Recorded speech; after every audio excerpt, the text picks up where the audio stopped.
Am I on? Hello, hello. Yay. I think I've got a connection. You guys let me know. The security guard is like walking around the parking lot near me, wondering what I'm doing, talking in my car. I'm talking to y'all. Listen, I want to talk to you about I think it was probably a Facebook Live, an Instagram Live, and then a podcast, ended up on a podcast that Ray Higdon did. And it really spoke to me about why I may not have as many leaders in my business and the things that I have actually done wrong several years or in the past few years. So listen up, because you may be doing the same thing. So on this podcast, Ray Higdon, he actually mentioned Eric Worre, that he watched a video that he had, and he was talking about what we usually do wrong in network marketing, what we say when we're prospecting that can turn leaders off. Ambitious, successful people. And I know that I have done this myself. So I want to know if you have done this too. So how many times have you been in a presentation, your company presentation, and they've said, you just need to recruit 2 people. It's really easy. It only costs $1, or it's free enrollment. Okay. And all of that may sound great, but to a leader, to someone who is successful, especially someone who has built a real business, a traditional business, or even a franchise, when they hear things like that, you may actually be turning them off, because everything they've ever done in their life to be successful, they had to work for. Okay. So when someone tells them that they don't have to work that much, that all they have to do is find a couple of people and they're going to get rich, they're going to throw up some red flags. They're going to raise some barriers of resistance, because they don't necessarily believe you. And the reason they probably don't believe you is it's really not true, is it? It's really not true.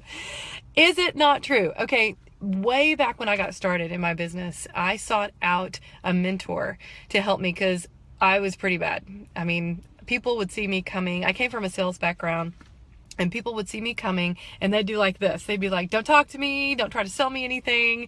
And I had to learn how to prospect in network marketing.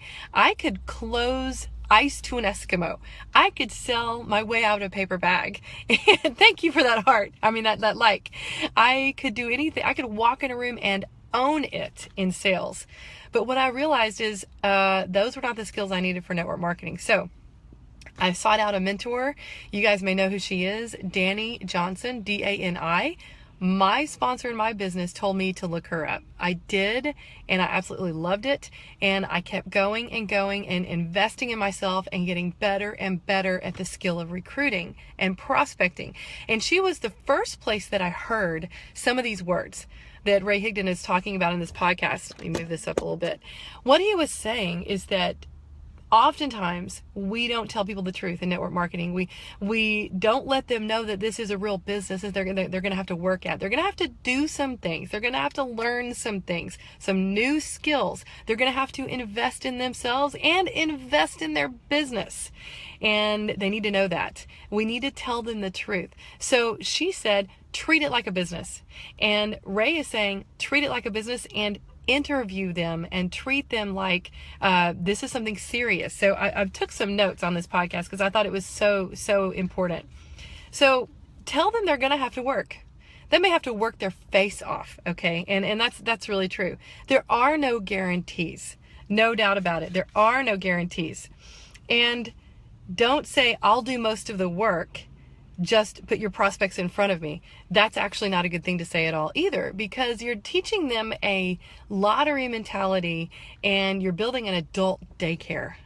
It's crazy. I've done that before and it's exhausting. It takes all the energy out of you. Y'all can see that security guard. He's like circling my car.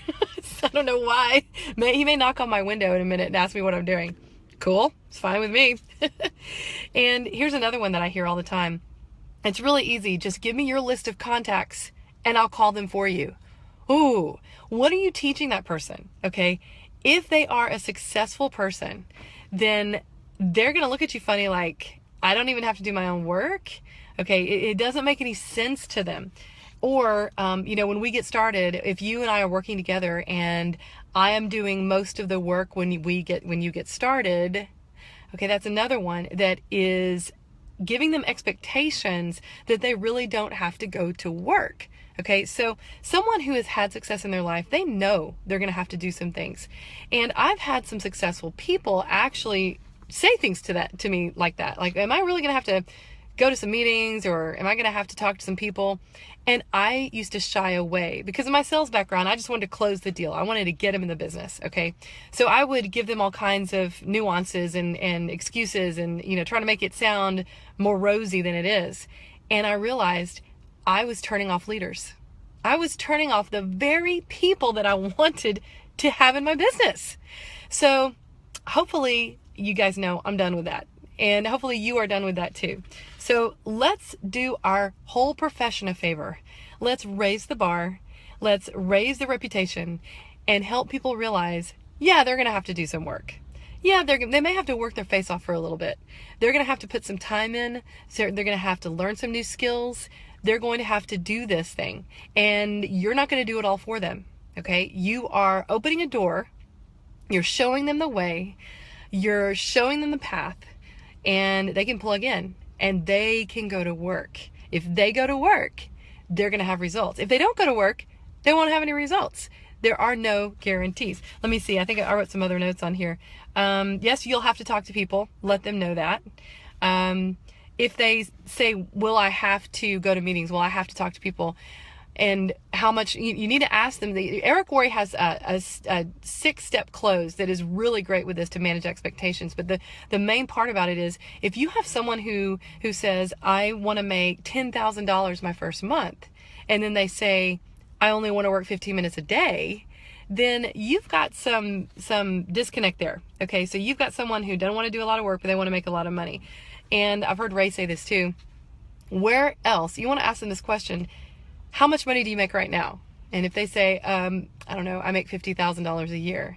So you're saying you want to make $10,000 a month, a 6-figure income, like double your income, but you're only willing to work 15 minutes a day.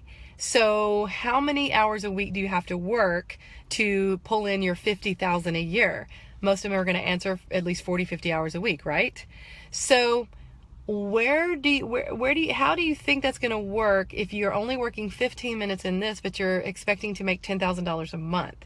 That is an unrealistic expectation. Help them understand that that's not going to work. They're either going to have to lower their income expectations and or increase their amount of time they're willing to put into the business. Okay.